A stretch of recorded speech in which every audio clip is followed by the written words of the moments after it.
Bonjour et bienvenue dans notre nouvelle émission animalière. Cette émission qui traite de comportements canins vous aidera à mieux les comprendre. Pour cette première émission, nous avons choisi de vous parler de...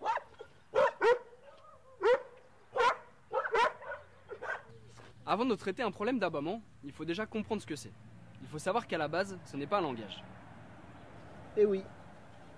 Ce que tout le monde prend pour une part du langage du chien est en fait une dérive nerveuse. Pour preuve, certains chiens n'aboient quasiment jamais. Est-ce que cela veut dire que le chien ne communique pas? Bien sûr que non. L'aboiement fonctionne comme une décharge nerveuse. En fait, lorsque le chien est soumis à une forte tension, il peut, en aboyant, évacuer cette tension. Donc, plus la source de nervosité sera importante, plus l'aboiement sera important. Lorsqu'on a un problème d'abattement, il faut déjà les distinguer. Il y a 4 types d'abattement.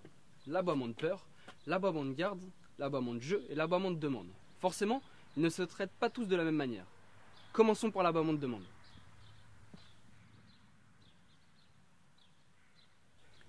L'aboiement de demande est une conséquence du comportement humain. En termes d'énergie, le chien n'est pas très haut. Ce qui va se passer, c'est que le chien, qui veut que je lui ouvre la porte, va chercher en aboyant à me faire réagir. Si je lui ouvre la porte, le comportement va se pérenniser et le chien va aboyer à chaque fois qu'il veut que je ouvre la porte. Si je ne veux pas que cet aboiement se pérennise, il va falloir que j'arrête de réagir. S'il n'y a pas de réaction, le chien va chercher une nouvelle solution pour que je lui ouvre la porte. Et par exemple, il va gratter la porte. Pour qu'un comportement cesse, il faut arrêter de répondre à la demande.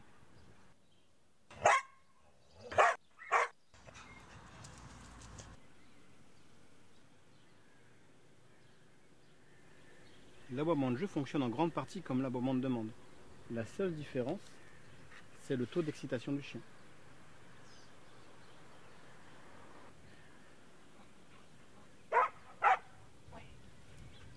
Celui-ci étant plus nerveux, il mettra plus de temps à s'arrêter. Il faut donc arrêter de répondre à la sollicitation.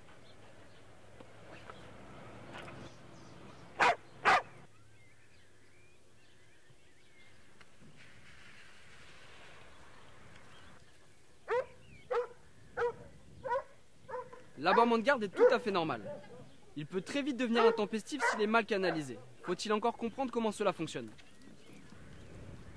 Pour comprendre comment fonctionne l'aboiement de garde, il faut d'abord se référer à la hiérarchie ou à la manière dont on pense la famille, le chien et l'homme. Pour les êtres humains, il y a les parents, les enfants, les animaux. Dans notre cas, le chien. Pour le chien, lui, ça n'a aucun sens. Lui, il va référer la famille plus sur une logique hiérarchique, qui va plus ce qu'on appelle la meute. Et il va vouloir savoir, tout au long de sa vie, quel est son grade. Peu importe le nombre de membres d'une famille, le chien doit toujours être après les êtres humains. Ce qu'il faut comprendre au niveau de la garde, c'est que je suis le protecteur de mon chien avant qu'il soit le mien. Et donc, si ces dominants sont présents, le chien n'a pas à garder.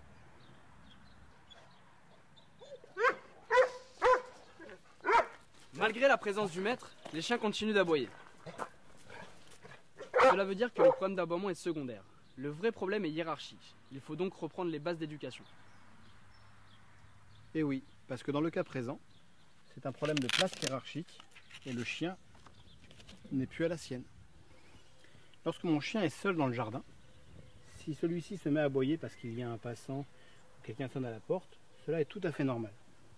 Mais à partir du moment où l'un des membres de la famille est présent, celui-ci devrait immédiatement se taire. C'est ce qu'on appelle la hiérarchie. Par moment, l'abattement est lié à la peur. Il est facilement reconnaissable par les postures de corps du chien.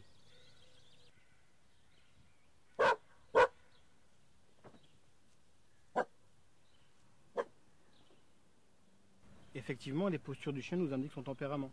Un chien qui va avoir la queue très haute, les oreilles très droites et en général le sternum bien remonté, est sûr de lui.